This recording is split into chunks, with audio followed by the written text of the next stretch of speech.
Hello, my name is Mars, and welcome back to Pyre. Oh boy, it looks like Big Bertrude wants to talk to us. Probably to address the unpleasantness that just happened, what with her losing 3 hope permanently and all. How you feeling, girl? You find Bertrude asleep, or perhaps in a deep trance, or even you sense nothing from her. Hedwyn notices as well and joins you to check on her. Haven't seen her like this before.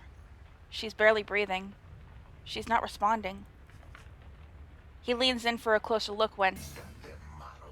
Halt thine advance, knave. Dare thee to disturb our slumber? I'm terribly sorry, Bertrude.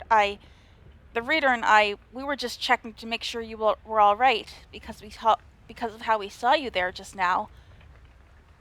And how exactly didst thou see us there just now, huh? Well, you appear to be dormant, or perhaps... Didst thee think that we had simply perished here, perchance, crumpled over in our ancient age, a weakling barely clinging to this wretched coil? No, I mean, maybe. I sincerely apologize for having disturbed you, Bertrude. I know all this must be an adjustment, having to be around someone like me, maybe the others too. If there's anything we can do to make your stay more comfortable.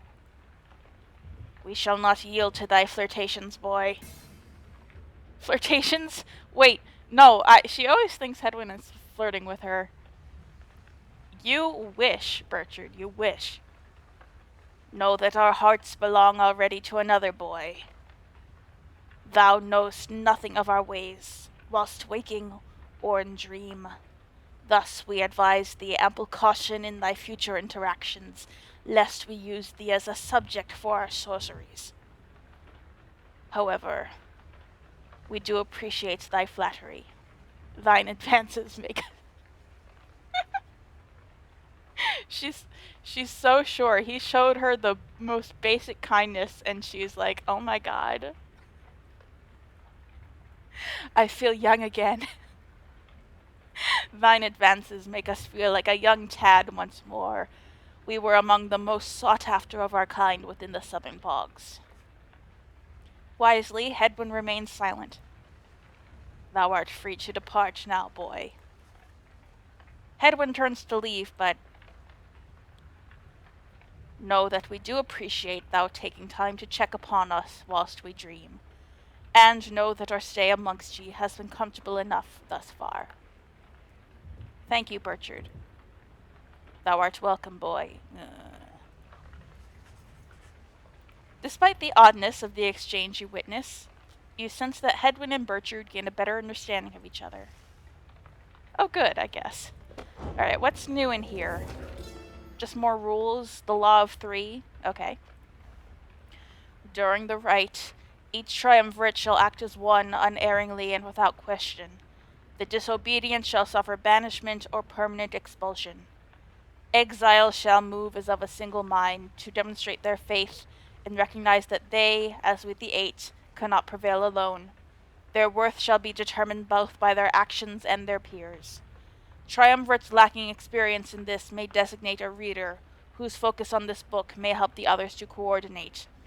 However, only those who shall conduct the rites firsthand shall walk the path toward enlightenment and become eligible to regain their freedom.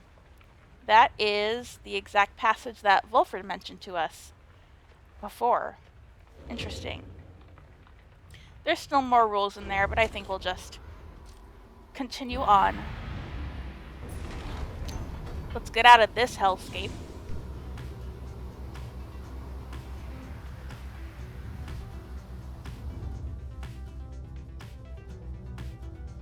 Just keeping an eye out for any points of interest. Ooh, that was scary. That could have hit us. There's another... Hello, who's that? Oh, is that the Withdrawn? I'm mad at you, Withdrawn. You heard us last time. Alright, so there's Licksand, Pamitha expressed an interest in seeing how the wild curs in this vicinity are doing, and Hedwyn suspects that you may find some peace here from many hard days of travel.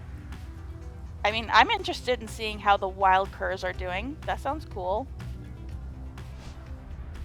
Peace does sound nice too, Hedwyn. I won't lie.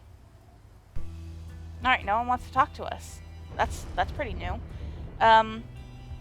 The wild curs here tend to keep to themselves, so you should be able to have a look around.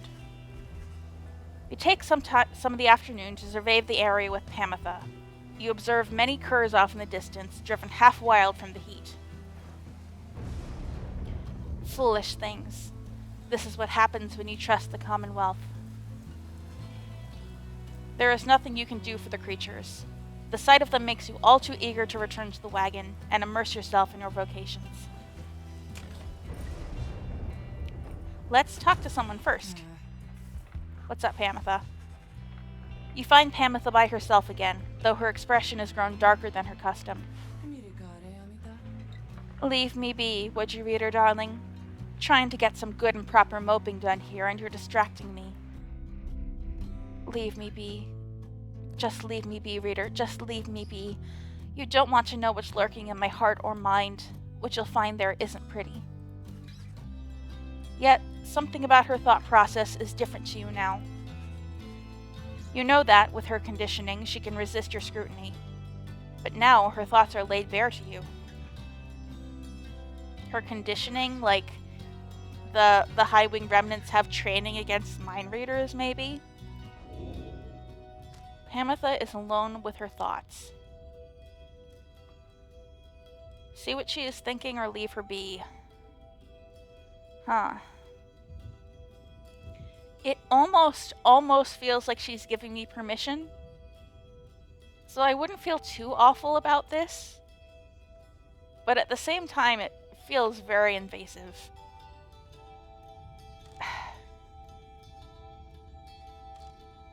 I don't know. The fact that she has let her guard down could very well be deliberate. I hate the idea of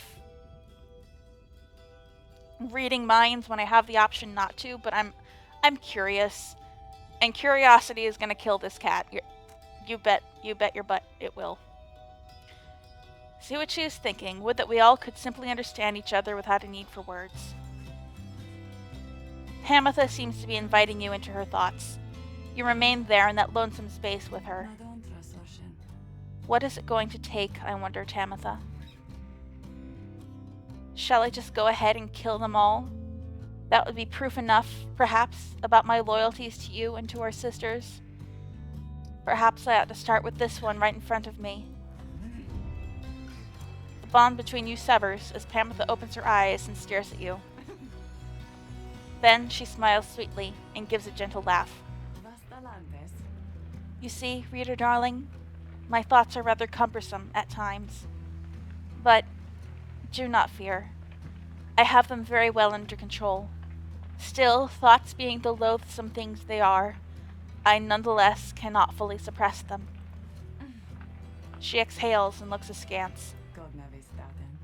You know by now why I am in this mess with all of you.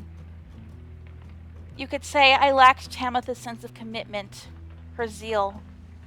She lives only to see your nation overthrown, or something worse if she could have her way. Centuries of conflict can be quite emboldening that way, especially when one's sister's leading cause of death is Commonwealth-forged steel.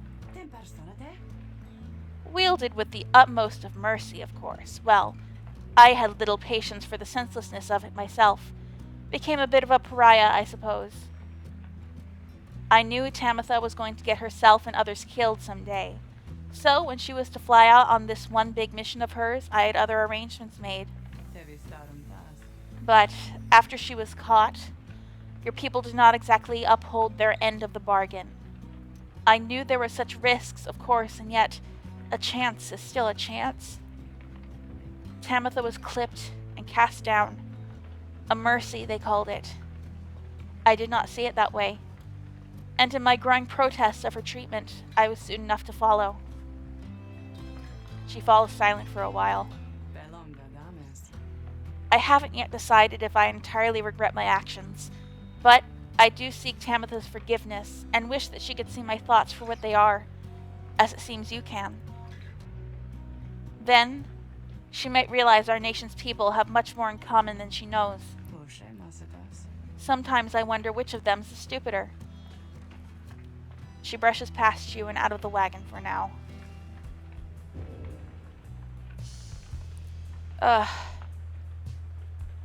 Man, I won't go too much into it, but I relate to Pamitha a lot. Being stuck in the middle of some massive conflict between two groups that you feel an inherent bond to one of them, but you also see the other side just as well, and you know, it just all feels so stupid to you. So you do stupid things in response, and I don't know. I won't go into more specifics than that, but I feel Pamitha here. I really do. Her crime was conspiracy. She made repeated attempts to make contact with enemy combatants taken into custody. Insurrection. The records state she remained loyal to the Highwing remnants despite claims to the contrary. So she got... Alright, let's... She just decided she was weary of the fighting and thought to put an end to it. Thus, when a critical battle approached, the Commonwealth was waiting, and her own blood sister was among the harps captured and clipped. She was more guilt-stricken by this turn than she expected. When she attempted to contact her blood sister in exile, she was told that she could seek her firsthand, and was exiled in turn. God, that's awful. Okay. I think I'm gonna grant global bonuses, study in private. I think everyone needs a boost.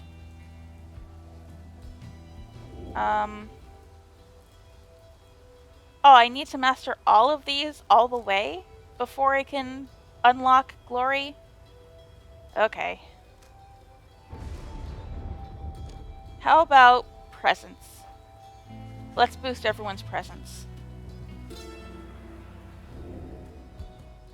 Tenacity. Yay, rank 2 of 2. All Nightwings gain +2 presence.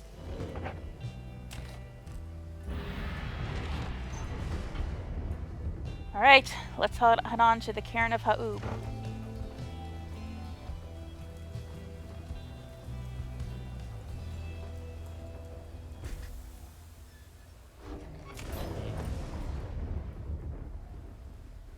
No one wants to talk? Okay, I guess we're just going right into it. Oh hey, it's you guys. And just as I was thinking, hey, I haven't seen those guys in a little while, and I wonder how they're doing, and if they maybe need to purchase anything? Anything new in stock? More scribe snuff.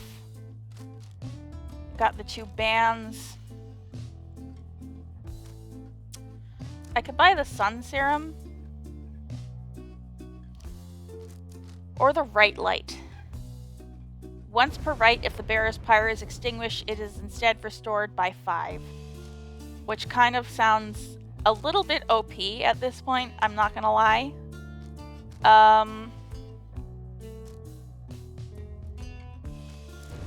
Which is the one that I wanted for Tay, that one. I think I'm gonna buy the...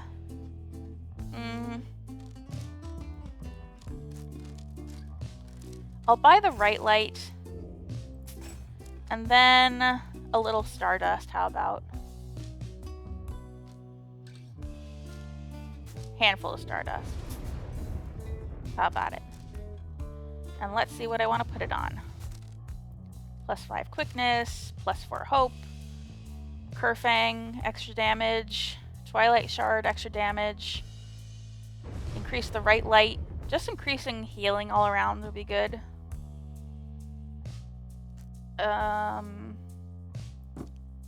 Max range of aura casting, Solium's Horn. Alright, I'm gonna want this on you, I think.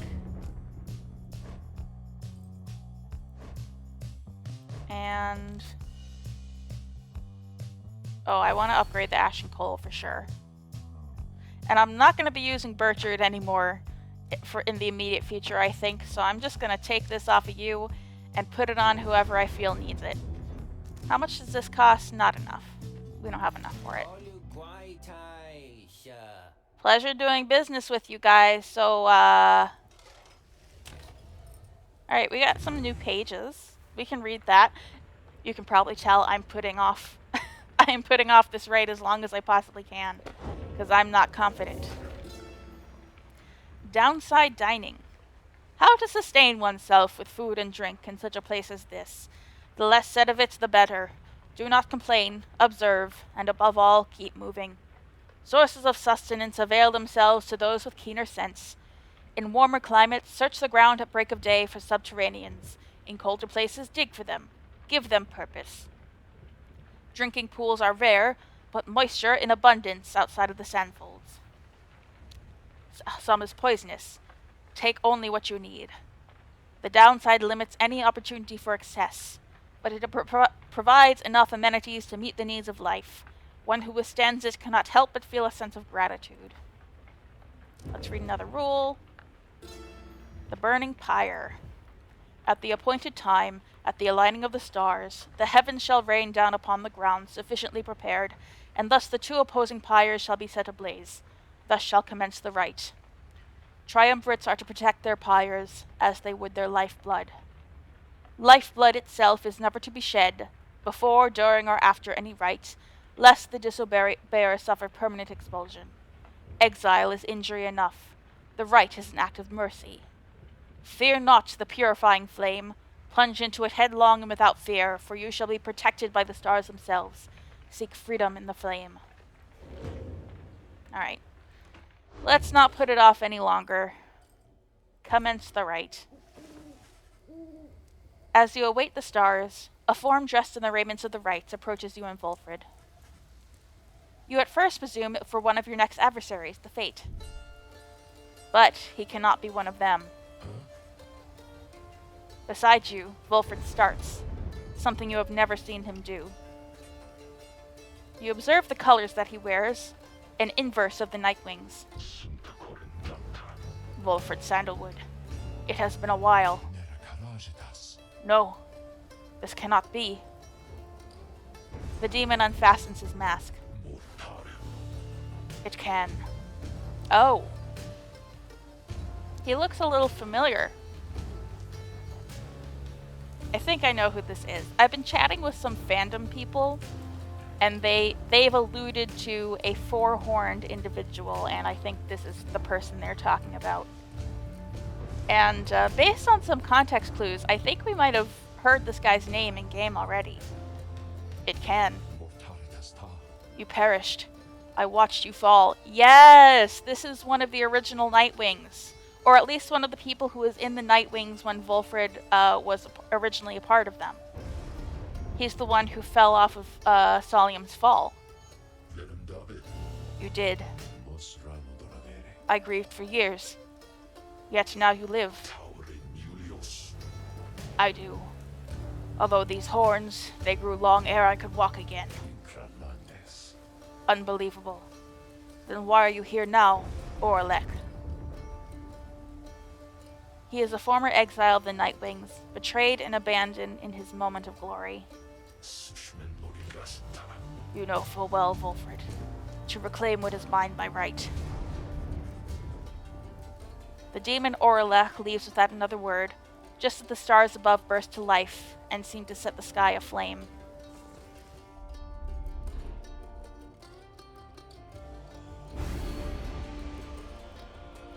Alright, let's turn this off. No thank you. Look at the new ones. Your adversary shall have 50% more stamina to use with their abilities. Yeah, I'm not using any of these. I've called it off. We're leaving them off for this one at least now. Yeah, okay.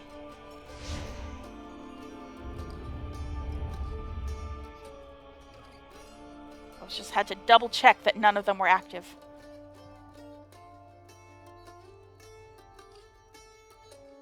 have been killing me. What lunacy is this? 'Twould appear the Nightwings are to stand against themselves this time around. Huh? This is a mutiny, in violation of the sacred law. Are the Fate not here? The exile whom you face, Oralech.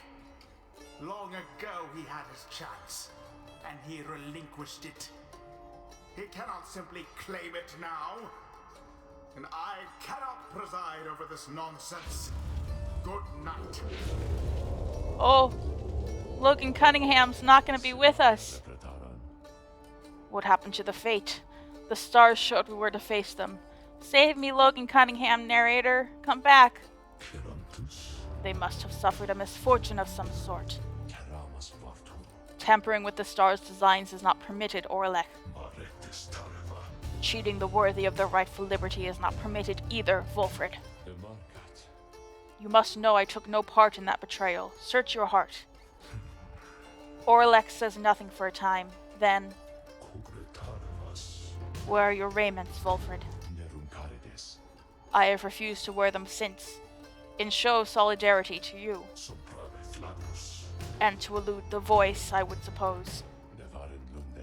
Yes, that too. I see. You were never very good at this anyway. We shall see if that new lot of yours is any better. You cannot be serious. What sense is there in standing against each other? But Oralech puts on his mask and stands ready. I shall crush this lot of yours, Volfred. You shall see that I am not so easily discarded, and you shall not deny my liberty again.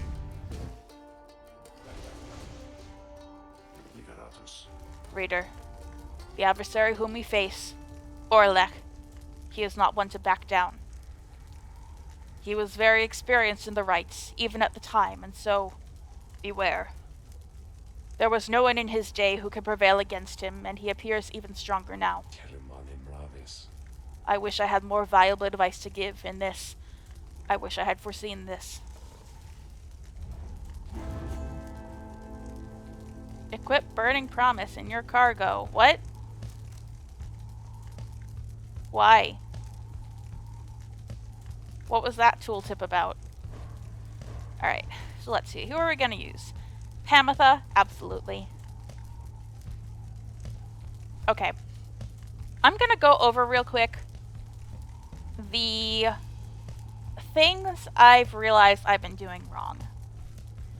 So, I know putting on the Titan Stars definitely contributed to me not doing well in previous rights, but in rewatching footage of myself play, I've been making some big mistakes that probably are not helping me. Okay, number one, I've been focusing too much on banishment. I'm like, well, the first thing I gotta do is go out there and make sure someone gets banished. Meanwhile, the other team is just idly walking around my attempts and just walking right in. I'm trying defense too hard, and I need to go full offense. When I have Gilman available to me again, I'm definitely gonna want to have him back, and have him be my banisher, because his banishment has some buffs to it that are really good. But I need to not put so much stock in banishment as the way to go. I need to be more focused on getting the ball into the Pyre. Second, I waste my stamina real quick. I am very much used to, in Hades, mashing the hell out of that dash button, out of that space bar. And, in a lot of games, stamina comes back really quick.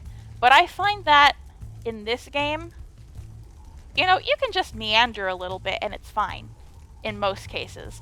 And then when you're in a mad dash to get to the Pyre, that's when you want to save all your stamina. And I'm just using all my stamina out of the gate, and then having to meander over to the Pyre and get myself banished, or have someone make me drop the orb or something.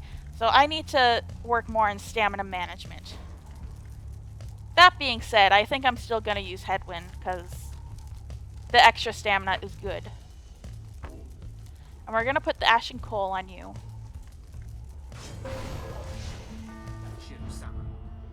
And we're gonna have Pamitha be our healer yet again. Headwind and Pamitha. And let's see. I haven't tried Rookie again since I got that double jump. And I feel like I've been neglecting Rookie. And that's really a problem because his speed is incredible. Let's see. His presence is still small. But let's see. What relics can we give him? Or talismans, whatever. Not that one. His cast is thin, yeah, so I don't want him in charge of banishment. I just want him in charge of doing damage. Yeah. Oh, I need to look at the true Nightwings. What a way to describe himself. Brazen Manners. For 7 seconds after saluting his adversaries, Oralech deals an additional 10 damage. Shit. His presence is 40. Overwhelming. God. After using his rush to lunge forward, Oralech can rush again right away. And while landing from a jump, Oralech briefly stuns nearby adversaries. Okay. He doesn't have any talismans. A stern-faced demon who once served the Nightwings and claims to have been cheated of his freedom after having toiled in the downside for many, many years.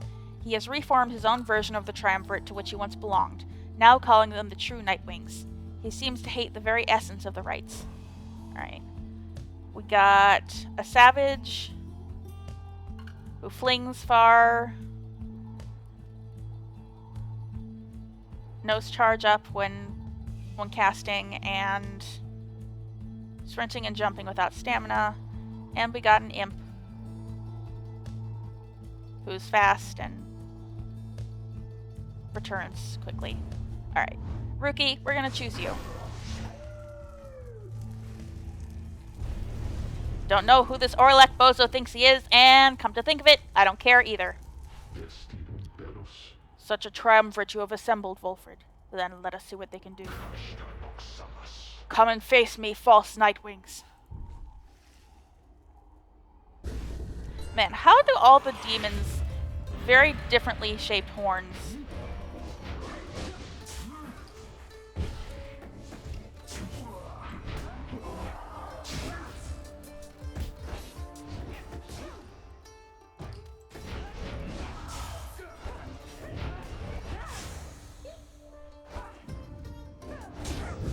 There we go. Alright, good start, good start.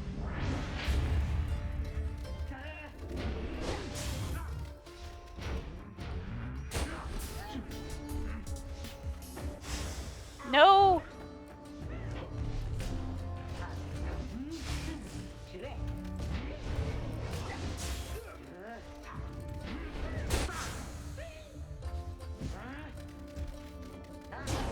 There we go. He does big damage. Wow. You must be the one whom Volfred Sandalwood chose to replace me. No, look, I don't know who you are, but Volfred hasn't done anything like that. That isn't why I'm here. Nonsense. Do not lie to me. When at first I learned the Nightwings had reformed, with some forgotten boy now at the helm, this I needed to see for myself. And here we have it then. Sounds like you've got me figured out.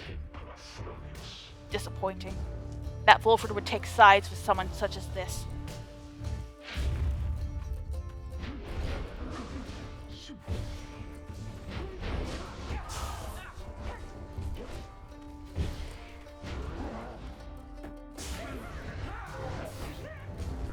Aha! No! Alright. We took a little damage. But we're doing quite well, all things considered.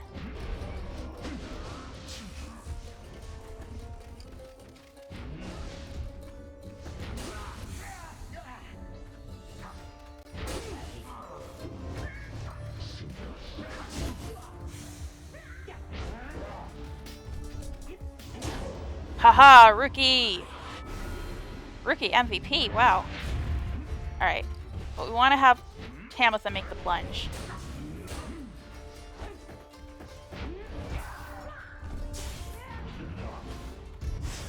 Oh no. Okay, they're gonna... Well, what a waste! You do huge damage and you just decide to throw it?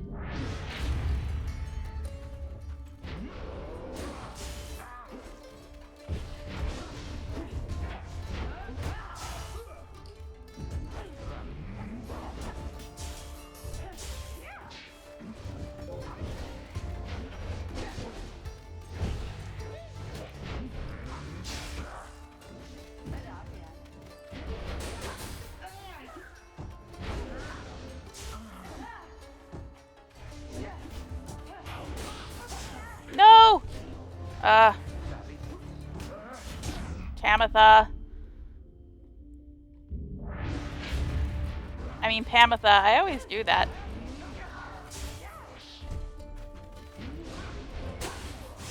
No!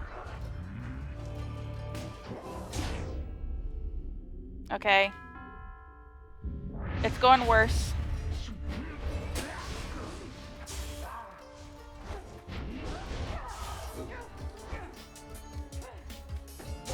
There we go. And she healed us.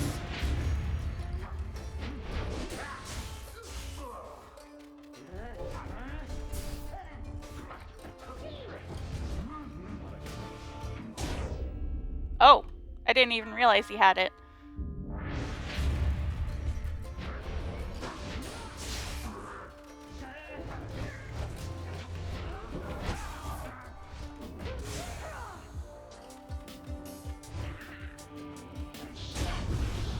Oh. A win after so long. Yay. Oh, we prevailed in the right against each of the other triumvirates. I guess that was the last one we were waiting for. You, who call yourselves the Nightwings. It seems that you have learned something from Sandalwood after all. But you are the Nightwings in name only. And as for the rights, it is a mockery of what it once stood for. All of this, a stain upon the legacy of the scribes. Volfred looks on as Oralech departs without another word. Oralech, forgive me. Alright.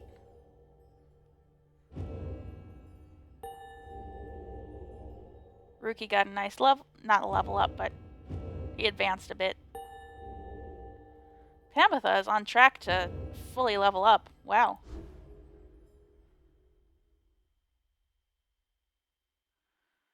Alright, that went well for once.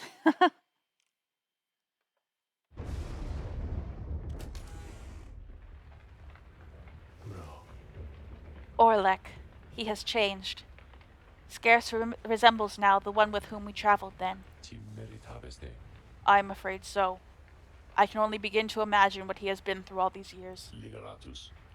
Reader, as you can see, Oralech and I, we have some years in common. A story for another day. I need some time to look at how all this affects our plan. Reader, madam, Oralech is a principled person. His freedom was denied him just when it was in his grasp. A doleful tale. Volfred shall tell you more of him in due time. Of that I have no doubt. For now, it seems the stars beseech you once again, outside. There, deep in the infinite dark, once more you see a single star shining brighter than the rest. Alright. It's time.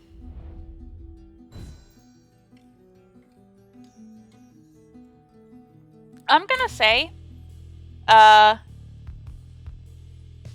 so I was really thinking that I was gonna try to liberate Hedwyn again, but Hedwyn actually helped out a whole heck of a lot during that one. I love that new ability he has where we can return banished foes by going to where they were banished. Oh my goodness. That's really good. I might have to reconsider and try to liberate someone else. Maybe Jodariel? I don't know. I still feel like I don't know everything I could know about Jodariel, but maybe Pamitha too, although Pamitha has been great as well. I don't know. I'll have to decide next time. Ugh. But we're against the Withdrawn, so, you know, not a best track record against them, so we might actually end up not not prevailing, so I don't want to get too ahead of myself.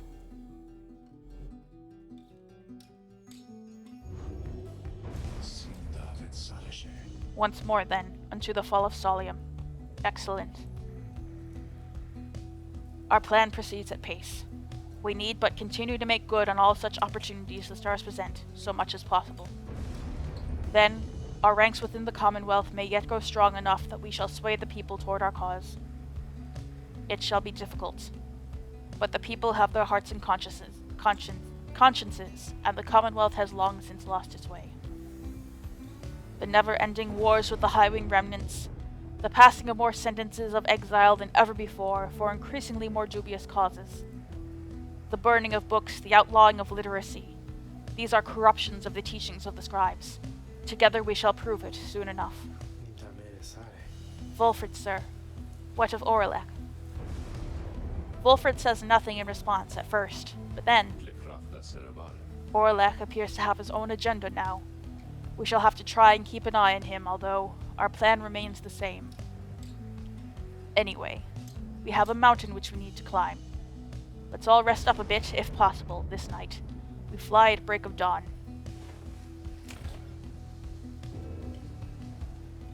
Alrighty.